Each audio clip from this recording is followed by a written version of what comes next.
आज मैं एक बेहद महत्वपूर्ण घोषणा करने जा रहा हूँ। ये उन लोगों के लिए है जिनका समाज के प्रति बहुत बड़ा कंट्रीब्यूशन होता है, लेकिन कभी भी समाज ने उनकी तरफ ध्यान नहीं दिया, किसी पार्टी किसी सरकार ने उनकी तरफ ध्यान नहीं दिया। आज जो योजना का मैं ऐलान करने जा रहा हूँ, इस योजना का नाम है पुजारी ग्रंथी सम्मान योजना। इस योजना के तहत मंदिरों में भगवान की पूजा करने वाले लोगों को पूजा करवाने वाले पुजारियों को और गुरुद्वारे में ग्रंथियों को हर महीने सम्मान राशि देने का प्रावधान है। हम जानते हैं कि किस तरह से एक पुजारी हमारे सुख दुख सब में काम आता है। हमारे घर में शादी हो, बच्चे का बर्थडे हो, कोई भी खुशी का मौका हो या कोई मौत हो जाए या कोई गम का मौका हो, हर वक्त पुजारी हमारे साथ होता है, हमारे को उसमें अपना कंट्रीब्यूशन करता है, भगवान की पूजा कराता है हमें। ये वो तबका है जिसने सदियों सदियों से हमारी परंपराओं, हमारे रीति रिवाजों, इसको पीढ़ी दर पीढ़ी, एक तरह से जो गुरु शिष्य परंपरा पीढ़ी दर पीढ़ी इसने आगे बढ़ाया है, हमारी संस्कारों को, हमारी रीति रिवाजों को, हमारे परंपराओं को। लेकिन इसने कभी भी अपने परिवार की तरफ ध्यान नहीं दिया और कभी भी हम लोगों ने इनकी तरफ ध्यान नहीं दिया। हम मंदिर जाते हैं, पूजा करते हैं, लेकिन कभी भी इनकी तरफ हमने ध्यान नहीं दिया। आज इस योजना के जरिए हम इसे मैं वेतन या तनख्वाह नहीं कहूंगा, एक तरह से इनका सम्मान करने के लिए इसकी घोषणा कर रहे हैं कि लगभग 18,000 रुपये महीना इनको सम्मान राशि दी जाएगी हमारी सरकार बनने पर।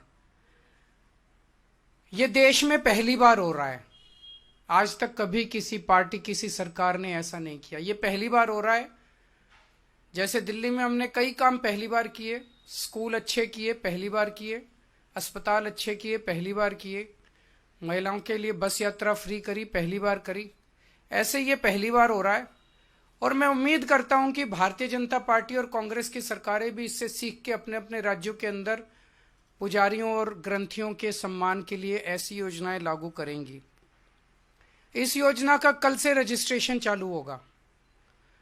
कल इस योजना का रजिस्ट्रेशन एक तरह से शुभारंभ करने के लिए मैं कनॉट प्लेस के हनुमान मंदिर जाऊंगा और वहां के पुजारियों का रजिस्ट्रेशन करके आऊंगा और उसके बाद दिल्ली के सभी मंदिरों और गुरुद्वारों में हमारे एमएलएज, हमारे कैंडिडेट्स, हमारे कार्यकर्ता पुजारियों का और ग्रंथियों का रजिस्ट्रेशन कल से फिर मेरे आरंभ करने के बाद पूरे दिल्ली के अंदर इसका रजिस्ट्रेशन चालू होगा।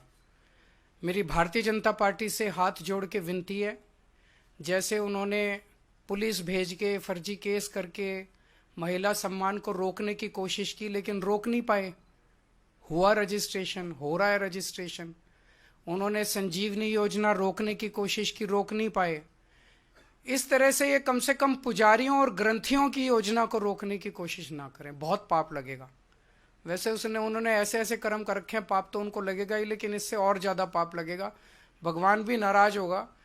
एक तरह से पुजारी और ग्रंथी हमारे और भगवान के बीच में एक ब्रिज का काम करते हैं, सेतु का काम करते हैं, हमारी प्रार्थनाओं को भगवान तक पहुंचाते हैं। तो अगर आप पुजारियों को तंग करोगे, ग्रंथियों को परेशान करोगे, उनके पास पुलिस भेजोगे, तो जाहिर तौर पे उनके मन से बद्दुआ ही निकलेगी। अगर आपके कोई प्रश्न है तो। हाँ जी, हाँ जी।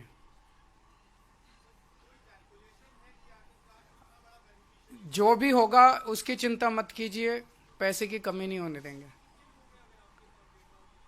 जब रजिस्ट्रेशन पूरा हो जाएगा तो बता देंगे कि कितने लोगों ने रजिस्टर किया।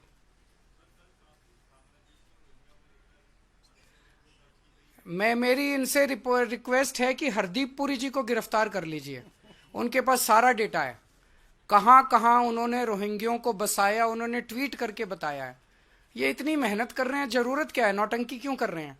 हरदीप पुरी जी के पास और अमित शाह जी के पास सारा डेटा है, कहाँ किस रोहिंग्या को बसाया, वहां उसको कर लो गिरफ्तार। ऐसी नौटंकी मचा रखी है, मतलब इन्होंने कोई देश चलाना थोड़ी है, सुबह से शाम तक नाटक करते रहते हैं ये लोग। बहुत बहुत शुक्रिया।